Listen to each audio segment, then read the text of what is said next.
Hi అండి అందరికీ. నేనైతే ఈ బెండకాయల గురించి చాలాసార్లు చెప్పాను, కానీ అందరూ అక్క ఈ రేట్ ఎంత పడతాయి, ఎకరానికి ఎంత దిగుబడి వచ్చింది అని కామెంట్స్లో కూడా అడుగుతున్నారండి. అందుకే మళ్ళీ ఒకసారి అయితే అందరికీ చెప్తున్నాను.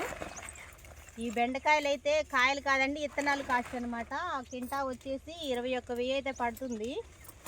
అంటే మంచి నల్ల నేలలు అయితే మాత్రం ఎకరానికి 10 క్వింటాలు దిగుబడి అయితే వస్తుందండి. మాది కొంచెం ఎర్ర నేల కాబట్టి కింటా 6 క్వింటాలు 7 క్వింటాలు అట్లా వస్తుంది మాకు.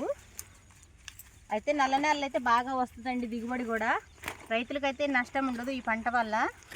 చాలా కష్టం అయితే ఉంటుంది కానీ నష్టం ఉండదు. కంపల్సరీగా ఎక్కడైనా ఎకరానికి 1,00,000 రూపాయలు అయితే మిగులుతాయండి కష్టపడి చేసుకోగలిగితే. ఇదండి ఈ పంట గురించి నేను చాలాసార్లు చెప్పాను, కానీ కొంచెం అందరూ అడుగుతున్నారని చెప్తున్నాను. లాభదాయకమైన పంటేనండి రైతుకైతే ఇది. మీకు మా వీడియోస్ నచ్చినట్టయితే లైక్ చేయండి, నచ్చకపోయినా కామెంట్ అయినా పెట్టండి ఫ్రెండ్స్. ఇంకేదైనా డౌట్ ఉంటే కామెంట్ తప్పకుండా పెట్టండి. మీరందరూ అయితే మాకు సపోర్ట్ చేయండి. బాయ్.